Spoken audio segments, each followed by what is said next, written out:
TRS party నాయకులను నేను అడుగుతా ఉన్నా, సరే అది మీ ఇంటి పంచాయతీ, మీరు ఏమన్నా గారు ఏడ్చబోరు కానీ ఒక మాట చెప్తా ఉన్నా, మీరు మా వర్గాల ప్రజల్ని చట్టాలు ఇంప్లిమెంట్ చేయకుండా మోసం చేశారు. కానీ మేము చెప్తా ఉన్నాం, మేము నిజాయితీ పరులం. రేపు మా బీసీలు ప్రభుత్వంలోకి వచ్చిన తర్వాత మీ బిడ్డలకు కూడా ఫ్రీ ఎడ్యుకేషన్ ఇస్తాం, మీ బిడ్డలకు కూడా ఫ్రీ ఎడ్యుకేషన్ ఇస్తాం. ఎడ్యుకేషన్ అనేది అందరికీ దక్కాలి. అది రెడ్డి వెలమ కమ్మ కాదు, అందరికీ ఎడ్యుకేషన్ దక్కాలి, ఫ్రీగా దక్కాలి. అది ఫండమెంటల్ రైట్.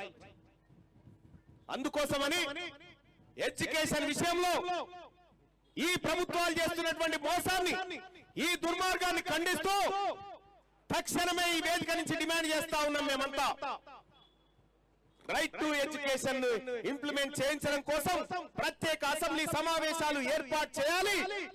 చేసి ఫీ రెగ్యులేటరీ కమిటీని కూడా నియమించి ఫీజుల కట్టడి కోసం వాని ఇష్టం ఉన్నట్టు పెంచుకుంటాడు. ఇక 15%, 20%,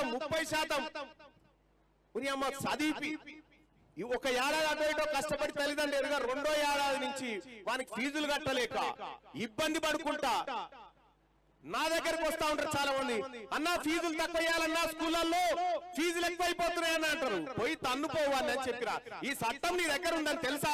ఈ చట్టం కాయదని తీసుకుపోయి వాడి ముఖాన కొట్టు, వాడి ముఖం ఎర్రగైపోతుంది, దెబ్బకి నీ ఫీజులు తక్కువ చేస్తారని చెప్పిన ఇది తీసుకపోయి.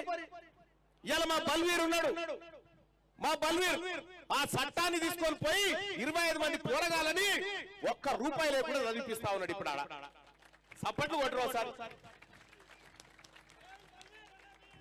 అలాగే మా పార్టీ నాయకులందరూ కూడా ఇవాళ ఈ బల్వీర్ విధంగానే, మా నాయకుని విధంగానే తెలంగాణ రాష్ట్ర వ్యాప్తంగా ప్రతి ప్రైవేట్ స్కూల్లో జరిగేటువంటి దోపిడీ ఏదైతే ఉందో ఈ దోపిడీ కంట్రోల్ చేయడానికి తెలంగాణ రాజ్యాధికార పార్టీ నాయకులు ఎక్కడుంటే అక్కడ సంప్రదించండి.